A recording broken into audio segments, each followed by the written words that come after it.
ये सारी सृष्टि किसने बनाई? बड़े आसानी से मनुष्य का था कि हमारा तो परमात्मा में विश्वास है। ये बहुत ही बड़ी अहंकारी बात है। जो मनुष्य इस तरह से सोचता है उसको पार्किंसन की डिजीज होनी चाहिए, और होती है। अधिकतर हमने देखा, नास्तिक लोगों को अधिकतर हमने देखा है कि पार्किंसन की डिजीज होती है। वजह यह है कि उनका आत्मा क्षीण हो जाता है और वो थर थर थर कांपने लगते हैं। मतलब यह है कि समझ लीजिए आप इस हॉल में बैठे हैं, अगर आप ये सोच रहे हैं कि ये हॉल में बैठे हुए हैं और इस हॉल का बोझा कम करने के लिए आप अगर कुछ कुर्सियां सर पे उठा लें तो इसका बोझा कम हो जाएगा, तो आपको लोग क्या कहेंगे? या अगर आप किसी एरोप्लेन से जा रहे हैं और उसमें सोचे कि इस एरोप्लेन का बोझा उतारने के लिए हम कुछ चीज अपने सर पे रख लें, उसी प्रकार आप अपने सर पे बेकार के बोझे उठाएं। सबका करने वाला परमात्मा है, एक पत्ती भी उनके कहे बगैर नहीं। ये बात सही है या नहीं है, ये सिवाय आत्म साक्षात्कार के आप जान नहीं सकते। आपको लगेगा माता जी यूं ही कहे, आपको आश्चर्य होगा कि उसकी शक्ति कितनी डायनामिक है, कितनी सूक्ष्म है, कितनी गहन है और कितनी प्रेममय है। उसको जानने के लिए पहले उसके साम्राज्य में तो आना चाहिए। जब तक आप हिंदुस्तानी में नहीं आए, जब तक आप हिंदुस्तान के सिटीजन ही नहीं हो, आप क्या जानिएगा कि हिंदुस्तान के नागरिकों का क्या अधिकार है। और होकर भी अगर आपकी गवर्नमेंट बेकार हुई तो वो भी आप नहीं जान सकते। लेकिन इससे ज्यादा एफिशिएंट गवर्नमेंट तो कोई है नहीं जो परमात्मा की। इतनी सुंदर, इतनी अनुपम उनकी गवर्नमेंट है कि उसमें सिर्फ आपको आना ही मात्र है। आप आते ही आपका जिस प्रकार स्वागत होता है, और जैसे ही सारी ही सामूहिक शक्तियां जिसके वजह से आप न जाने कितने लोगों को पार कर सकते हैं, न जाने कितने लोगों को ठीक कर सकते हैं, और न जाने कब तक आप अपने चैन की बंसी बजा सकते हैं, इसका कोई भी अंदाज दे नहीं। आपके कार्य इस तरह से सुगठित होते रहते हैं। सारे जितने भी चिरंजीव हैं, जितने भी आज तक वर्णित बड़े बड़े एंजल्स हैं, जैसे कि हम हनुमान और भैरवनाथ आदि सब लोगों को कहते हैं, गणेश जी हैं, इन सब की आपको सहायता है। और आपके कार्य इतने सुगठित बनते रहते हैं कि आप कभी अगर सहयोगियों से बात करें तो आपको आश्चर्य होगा कि जो आदमी 1 रुपया भी नहीं कमा सकता था वो भी बहुत रुपया कमाने लगता है। लेकिन कोई भी सहयोग में बहुत नहीं होता। अति जो होते हैं वो बहुत गड़बड़ है। कोई अगर अति विद्वान हो पार नहीं होता, कोई अगर अति श्रीमंत हो तो पार नहीं होगा, वो कोई अति राजकारणी हो वो पार नहीं होगा। क्योंकि अति में आपकी गति या दो साइड के जो ईड़ा पिंगला नाड़ी है, जो सिंपैथेटिक नर्वस सिस्टम है, उसमें घूमती है, और जब आप उससे भी अति कर जाते हैं तो उससे भी बाहर चले जाते हैं। और कुंडलिनी जो है ये बीचों बीच चलती है। कुंडलिनी से ही वो सोपान, वो ब्रिज बन जाता है जिससे कि आप अपनी सुषुम्ना नाड़ी पर ऊपर चढ़ते हैं। जब तक आप बीचों बीच न रहे, मनुष्य को बीचों बीच रहना चाहिए, मध्य मार्ग में रहना चाहिए। कोई सी भी अतिशयता करने से आपको हमेशा पश्चाताप होगा, आप फ्रस्ट्रेट करेंगे, आप दुखी होंगे, आप पागल भी हो सकते। किसी भी अति पर उतरने की जरूरत नहीं। अगर आप बीचों बीच हैं तो आपके लिए आत्म साक्षात्कार पाना बहुत ही आसान है। आप अगर सर्वसामान्य हैं तो उसमें कोई भी हर्ज नहीं। लेकिन अगर आप अति में हैं या कोई बड़े ही आप सक्सेसफुल आदमी हैं तो हम उनको नमस्कार कहते हैं कि आप सक्सेसफुल इसमें हुए, उसमें नहीं। मनुष्य को बीचों बीच होना चाहिए, उसकी सारी कुछ गति जो है वो बीच में होनी चाहिए। अब जो बीच में हृदय चक्र है ये बहुत महत्वपूर्ण है, इसको भी समझ लेना चाहिए। इस चक्र में जगदम्बा का स्थान है। जगदम्बा जब हमारे अंदर हिल जाती है, जब वो सुप्त हो जाती है, तब हमारे अंदर सेंस ऑफ इनसिक्योरिटी आ जाती है, धड़कन होने लग जाती है। आप जानते हैं जरा से भी हम इनसिक्योर हो जाते हैं तो धड़कन हो जाने लगती है। इस जगदम्बा के स्थान में जब खराबी आ जाती है, जब औरतों में सेंस ऑफ इनसिक्योरिटी आ जाती है तो उनको ब्रेस्ट कैंसर वगैरह बीमारी हो जाती है। ये जो कुछ भी हम अतिशयता करते हैं, इस सारी अतिशयता की वजह से ही कैंसर की बीमारी होती है। अगर मनुष्य मध्य में रहेगा तो उसको कैंसर की बीमारी नहीं हो सकती। दोनों भी जो ये नाड़ियां, ईड़ा और पिंगला, सिंपैथेटिक नर्वस सिस्टम है, इसको अतिचालन करने से, ओवर एक्टिविटीज की करने से ही कैंसर की बीमारी घटित होती है। अगर मनुष्य मध्य में रहे और सारा परमात्मा पे छोड़ करके कार्यान्वित रहे तो उसको कभी भी कैंसर की बीमारी नहीं हो सकती। कैंसर की बीमारी सहयोग से ही ठीक होगी और किसी से ठीक हो ही नहीं सकती। क्योंकि सहज योग से ही आप अपने आत्मा को प्राप्त करते हैं और अपनी पैरासिम्पैथेटिक नर्वस सिस्टम जो बीचों बीच है, जो इन दोनों सिस्टम को प्लावित करती है, माने लेफ्ट और राइट सिंपैथेटिक नर्वस सिस्टम अगर आप इस तरह से बनाएं तो लेफ्ट और राइट, और इनकी जो गति है इस तरह से चलती रहती, इसके बीच में चक्र है और उसके अंदर देवता है। ये जब बहुत ज्यादा चलने लग जाते हैं तो ये हट जाते हैं। जब ये दोनों हट जाते हैं तो आर्बिट्ररी हो जाते हैं, I am on my own. जब आर्बिट्ररी हो गए, जब अलग हो गए, जब अपने ही ऊपर सब ले लिया, तब वो जैसा चाहे वैसा बढ़ने लग जाते हैं। ये मैलिग्नेंसी आदमी के अंदर आ जाती है। ये मैलिग्नेंसी आने की वजह से ही मनुष्य में कैंसर की बीमारी हो जाती है। अगर इसके अंदर कोई किसी तरह से मनुष्य चैतन्य दे दे तो फिर से वो स्थिति स्थापकता हो जाएगी, वही फिर से जैसे कि वैसे हो सकता है, और फिर से उसके अंदर अगर देवता आप जागृत कर दें तो ये बीमारी एकदम ठीक हो जाएगी। आज ही हमारे पास एक कैंसर के मरीज आए थे, उनके एक साइड तो उन्होंने डॉक्टरों ने खत्म ही कर दी थी, क्योंकि डॉक्टरों के पास तो सिर्फ ये काट डालो, फिर उसके बाद ये काट डालो, फिर नाक काट डालो, आंख निकाल डालो, सर निकाल डालो, और फिर पता नहीं क्या करते रहते। ये कोई कैंसर को ठीक करने का तरीका नहीं। आज ही आए तो एक दिन के अंदर उनके अंदर फर्क आ। अब आप कहेंगे कि माँ कैसे होता, बिल्कुल सीधी चीज है, इतनी कठिन बात है ही नहीं, क्योंकि ये लोग मशीनरी जानते नहीं है। बगैर जाने में मशीनरी बाहर से आप टुटुर करते रहिए तो और खराबी के सिवा और करिएगा क्या। मशीनरी को अगर कहा जाए डॉक्टरों से कि आप इसे समझें, इसे आप जाने, ये चीज क्या है, तो मुझे कहते हैं कि आप मुझे लिस्ट दीजिए उन लोगों की जिनको आपने ठीक किया। अब क्या मैं ये बनाती रहूं, यहाँ कोई मैं फाइल रखती हूँ? जो भी आता है वो गंगा के घर किनारे आ जाए तो ठीक है, उससे क्या मतलब, ये तो प्यार का खेल है, इसमें कोई हम पैसा थोड़ी बनाने बैठे। लेकिन पैसा बनाने वाले लोग इस चीज को कभी ना समझेंगे और ना ही समझ पाएंगे, क्योंकि इसमें आप पैसा नहीं बना सकते। ये चीज बह रही है, चैतन्य बहते रहता है, प्यार बहते रहता है, देते ही रहते हैं, देते, इसी में आनंद आता है। और जब ये अंदर जाता है तो ये कार्यान्वित होता है। ये सारी सृष्टि ही इस प्रेम और चैतन्य से चल रही है। ये सारी सृष्टि ही परमात्मा की इस अनुकंपा और उनकी क्षमाशीलता से चल रही है। नहीं तो हम लोगों ने इतनी गलतियां की हैं, इतनी गलतियां की हैं कि हम लोगों को वास्तविक परमात्मा के बड़े ही अनुग्रहित होना चाहिए। उनको बहुत ही ज्यादा हमको मानना चाहिए कि उन्होंने हमको हमेशा माफ किया। यहाँ तक कि कितने लोग हैं उनको परमात्मा के लिए समय, बहुत ही कम लोग हैं जो परमात्मा को मानते भी हैं या उनके ऊपर कुछ चित्त भी देते हैं। ये बीच के चक्र पकड़ने की वजह से मनुष्य में जो बीमारियां होती उसमें से सबसे बड़ी बीमारी है ब्रेस्ट कैंसर। जिन औरतों को सेंस ऑफ इनसिक्योरिटी हो जाए, जिनके जीवन में ऐसा लगे कि उनके पति किसी गलत रास्ते पे चल रहे हैं, आजकल तो इस मामले में आप आदमियों से कह भी नहीं सकते, और औरतें भी उसी रास्ते पे चल रही।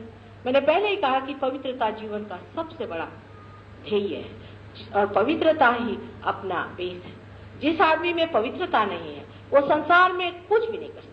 वो अगर कुछ भी करता है उसके मरने के बाद भी लोग कहते हैं कि अरे था तो क्या था, वो ऐसा गंदा आदमी।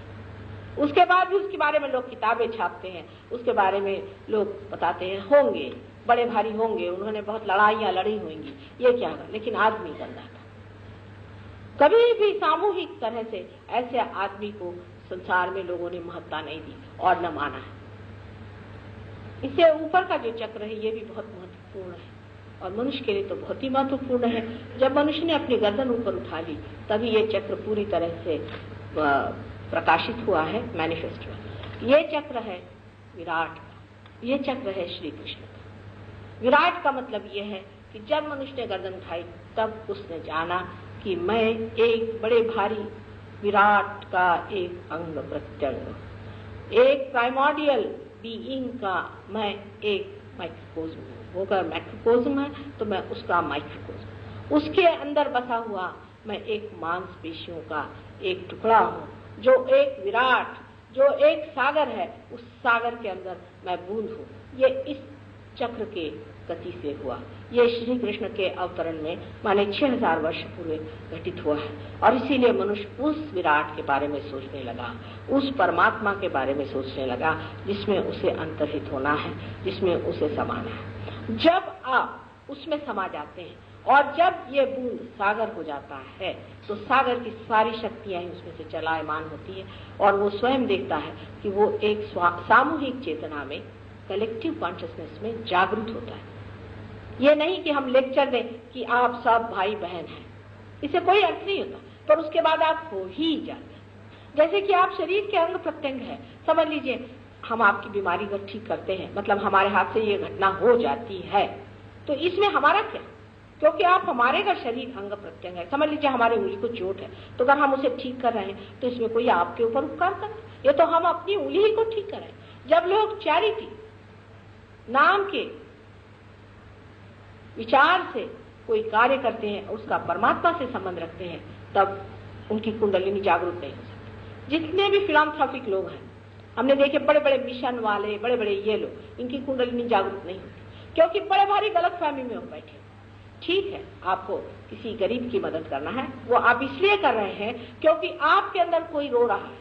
वो जो हिस्सा जो कि गरीब आपको लग रहा है, वो आपके अंदर आपकी प्रॉस्पेरिटी को चैलेंज कर रहा है, इसलिए आप उस गरीब की मदद करते हैं। अगर आप तंदुरुस्त हैं और आप किसी बीमार की तीमारदारी कर रहे हैं, तो इसलिए कर रहे हैं कि आपकी तंदुरुस्ती में भी कोई ऐसी चीज है जो आपको खींच रही है कि उस बीमार की सेवा करें।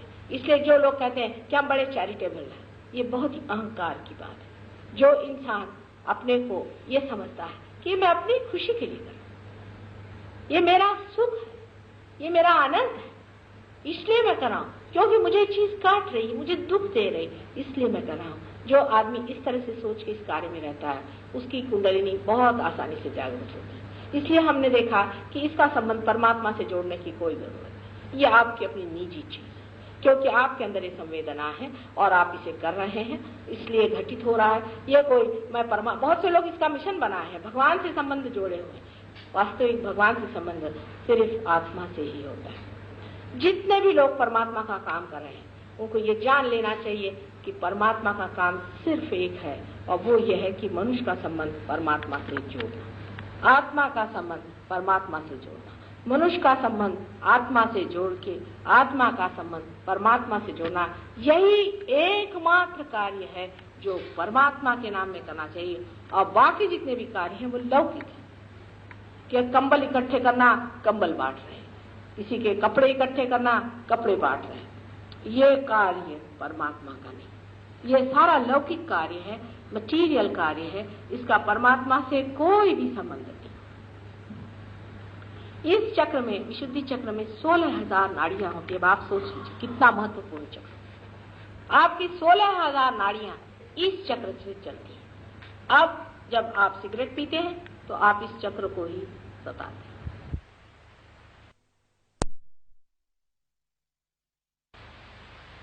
हैं। अपने पीछे डंडा लेकर क्यों लगे हैं कि आ बैल मुझको मार, उसके लिए पैसा भी दो।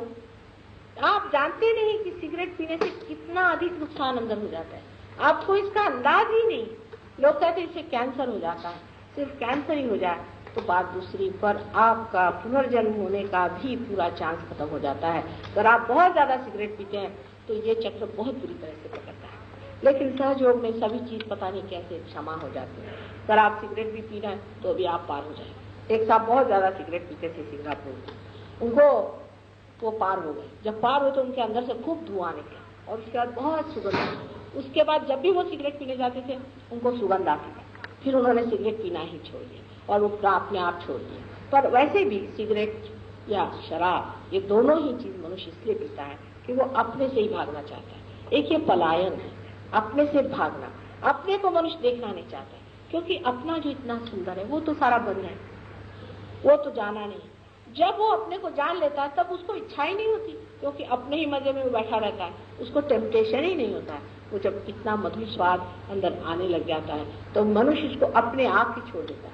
इसीलिए सहयोग में कोई भी प्रीचिंग नहीं होती है, कोई भी डोंट्स नहीं होता है, अपने आप ये घटना घटित होती है। हमारे लंदन में आपको आश्चर्य होगा, ऐसे 300 लोग हैं जो कि बुरी तरह से ड्रग लेते थे। शराब तो छोड़ ही दीजिए, सिगरेट तो छोड़ ही दीजिए, ड्रग के एडिक्ट थे, और उन्होंने सब ने पार होने के बाद अपने आप सब चीज छोड़, बिल्कुल पूरी तरह से छोड़ दी।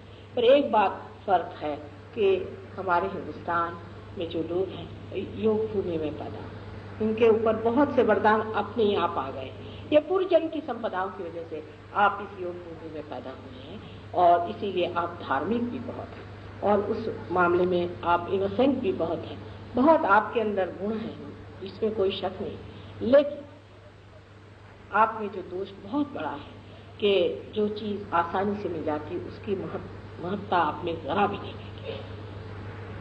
आपको आश्चर्य होगा कि लंदन में मेरे प्रोग्राम में हर हफ्ते होता है, इतनी भीड़ रहती है कि मेरे पास जगह नहीं रहती, और इससे बड़ा ही हॉल होगा, इससे छोटा नहीं होगा। और लोग इस तरह से लगन से लगे हुए हैं कि एक बार पार होने के बाद सारा देवी महात्म्य उन्होंने पढ़ डाला, सारा उन्होंने आदि शंकराचार्य को पढ़ डाला, उन्होंने सारा बाइबल में ढूंढ निकाला कि कुंडलिनी कहाँ है क्या, और सब उसको निकाल करके आज भी आप सोचिए कि 300 आदमी इंडिया आने के लिए तैयार थे, लेकिन यहाँ कोई व्यवस्था ही नहीं थी, इसलिए वो आ नहीं पाए। तो भी 15-20 आदमी वहाँ से खुद अपना खर्चा करके आए, और हर एक जगह जहाँ हम जाते हैं वहाँ सहयोग कैसे कार्यान्वित है उसे देखते। आपको आश्चर्य होगा कि हमारे ग्रामों में हजारों लोग खटाखट पार होते हैं, लेकिन आपके बम्बई शहर में तो बहुत ही कमाल है कि यहाँ लोग पार होते भी हैं फिर खत्म। यहाँ का सहयोग सबसे धीरा और सबसे धीमा और सबसे ही छोटा रह जाता है। न जाने क्यों, कल भी मैंने कहा था कि 9 साल से मैं यहीं पे बर्थडे जिद्दन मनाती हूँ। हालांकि दिल्ली में बहुत काम हुआ, यहाँ से कितने ही ज्यादा लोग वहाँ पार हो गए, वहाँ 3 ही साल से काम कर रहे हैं, लेकिन बम्बई शहर के लोग मेरे ख्याल से इतने इनर्शिया में बैठे हो, पैसे की ऐसी पकड़ उनके ऊपर बैठी हुई है, न जाने या तो इस पे वेस्टर्न इन्फ्लुएंस इतना आ गया है कि यहाँ के लोग बहुत ही मुश्किल से जमते हैं।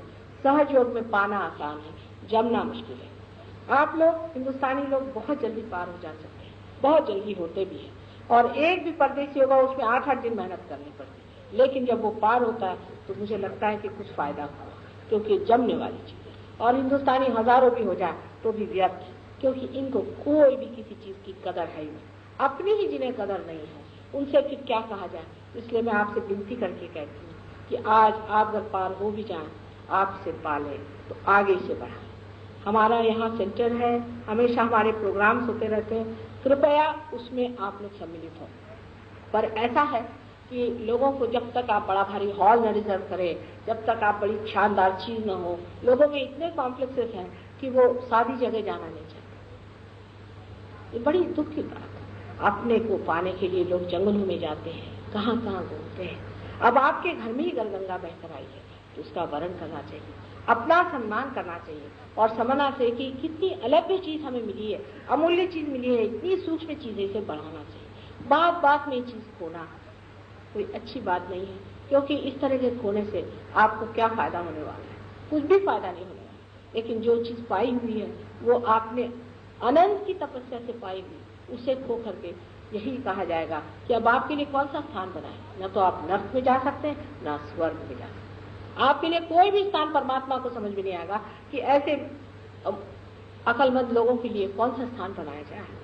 इसलिए आपसे कृपया विनती है कि आप आज अगर इसको पा भी लें तो इसको आगे बढ़ाएं। हमारा सेंटर है, आप यहाँ से किताब ले जाएं और ये लोग आपको समझा देंगे वहाँ पर, और उसको समझ लें, पूरी तरह से इसमें गतिमान हो, और आप सेंटर में जरूर जाया करें और वहाँ अपनी प्रगति करें। ये विशुद्धि चक्र की बात है। जब कुंडलिनी विशुद्धि चक्र को लांग जाती है तो आज्ञा चक्र पे आ जाती है। आज्ञा चक्र जो है ये हमारे ऑप्टिक थैलेमस जो जहाँ पर क्रॉस करते हैं उसके सेंटर में बराबर एक बड़ा सूक्ष्म सा सेंटर है। इससे हमारा पिट्यूटरी और पीनियल दोनों ग्लैंड्स को भी कंट्रोल करते हैं, और इसी से हमारी आंख पर भी असर आती है, क्योंकि ऑप्टिक नर्व भी वहां से गुजरती है। जिसका आज्ञा चक्र जहाँ पर कि मेरा सिंदूर लगा हुआ है ये खराब हो जाता है, उसकी बुद्धि भी भ्रष्ट हो सकती है। पागल आदमी का यह आज्ञा चक्र खराब हो जाता है। यह आज्ञा चक्र खराब होने से आदमी बहुत अहंकारी भी हो सकता है, या एकदम से उसकी स्थिति बहुत ही ज्यादा गिर भी जा सकती है। जब ये चक्र पीछे की तरफ खराब होता है तब वो आदमी, जिसे हम सुपर ईगो का इन्फेक्शन कहते हैं, यानी ऐसे बीमारियों से प्लावित होता है जिसमें कि उसे लिथार्जी आ जाती है और सोते ही रहता है, हर समय रोते ही रहता है और एक बीमार सा घूमते रहता है, उसे कोई काम करने की इच्छा नहीं होती। इस तरह की जिनको हम पोजीशन कहते हैं वो आते हैं। और जब सामने का चक्र पकड़ता है तब ऐसा आदमी बड़ा ही महत्वाकांक्षी हो जाता है और अनेक तरह के कार्य करने लग जाता है और अपने मद में किसी नहीं मानता और उसे लगता है कि मैं ही दुनिया में सब कुछ हूँ। इस तरह से ये चक्र संतुलन को तोड़ देता है। ये चक्र जो है यहाँ पे गणेश जी का ही अवतरण है, और वो गणेश जी का अवतरण ईसा मसीह का है। अब ईसा मसीह जो हमारे देवी महात्म्य में महाविष्णु का वर्णन है, आप लोग शायद पढ़े हो, कुछ तो पढ़े ही होंगे जरूर। तो वो महाविष्णु का जो वर्णन है वो बिल्कुल ईसामसी से मिलता है, और वो गणेश जी से किस तरह से महाविष्णु तत्व बनाया गया उसको पढ़ने लायक है। अगर आप पढ़ें तो आपको पता होगा मैं जो कह रही हूँ एक एक बात सही है।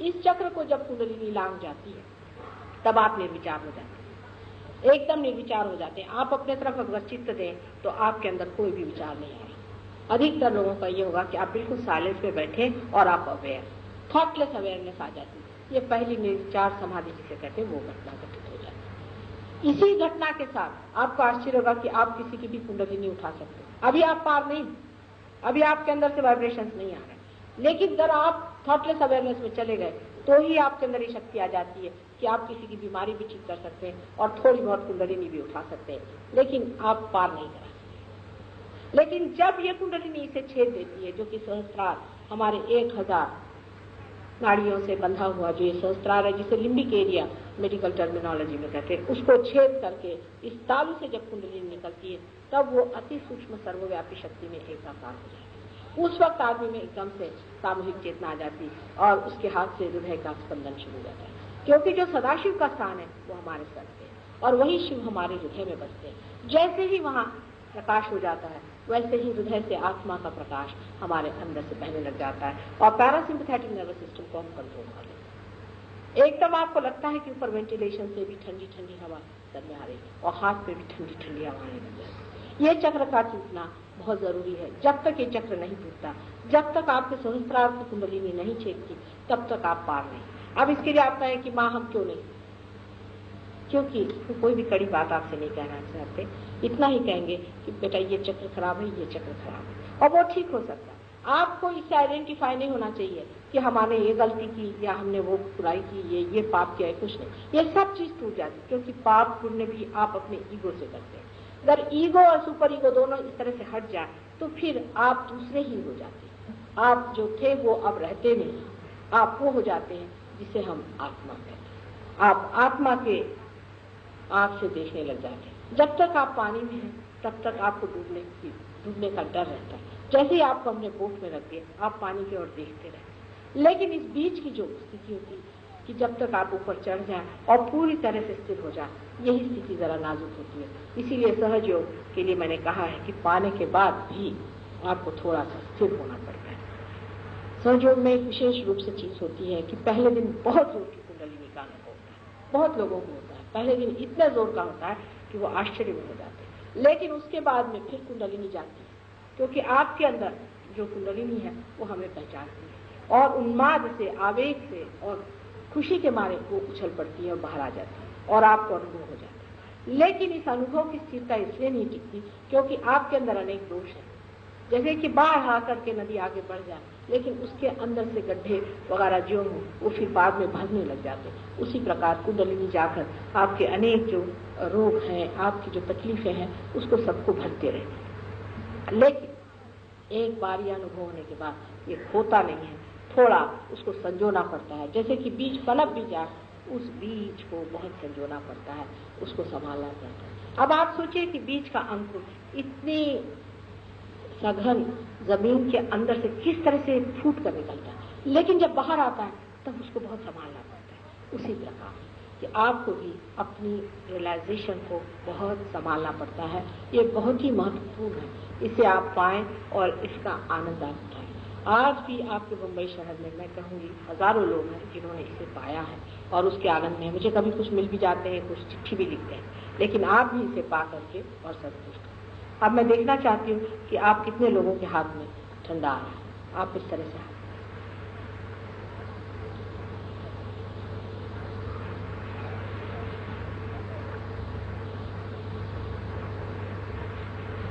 अब बीच में से मत उठिए।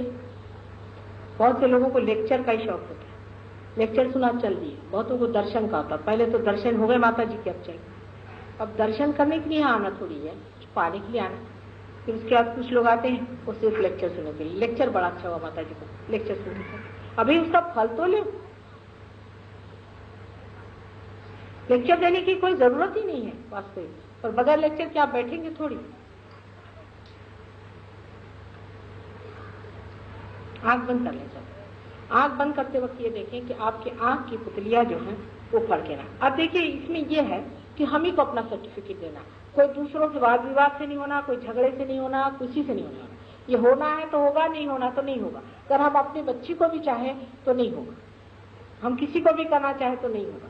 जो आपके अंदर है वही होगा। इसलिए आप इस पे झगड़ा न करें, कोई आफत न करें, सिर्फ आप आंख बंद करके देखें। अगर आपकी आंख की पुतलियां फड़क रही हो तो आप आंख को खोल दें। If your eyelids are fluttering then please open your eyes. बाकी आप आंख बंद करें। हाँ, अगर आपका बदन हिल रहा हो तब भी आप आंख बंद करें। और इसके अलावा अगर आपके शरीर में कोई कंप हो रहा तो मेहरबानी से आप आंख खोल दें। दूसरी बात, ये बहुत लोगों की शोबाजी की आदत होती है कि इतना बड़ा ग्रुप बैठा तो जोर जोर से श्वास लेंगे और चिल्लाना शुरू करेंगे। शोबाजी यहाँ करने की जरूरत है, बिल्कुल तमाशखोरी की जरूरत है। ये बिल्कुल चीज अंदर घटित होती है, बहुत शांतिपूर्वक होती है और इसमें कोई भी तमाशखोर डिस्टर्ब करने की कोशिश न करे। अगर तमाशा करना है उसके लिए और जगह बनेगी, वहां आप जाइए। हमारे यहाँ बिल्कुल शांति से पाए और इस बेवकूफी में अपना समय बर्बाद न करें। ये बहुत गहन और महत्वपूर्ण चीज है, गंभीरता से इसे पाए। आंख बंद कर लें थोड़ी देर।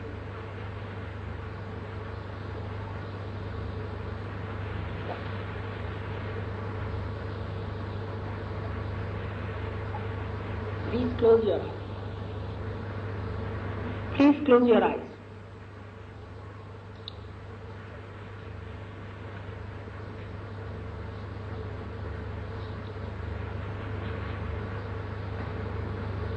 Please put your hands towards me and close your eyes.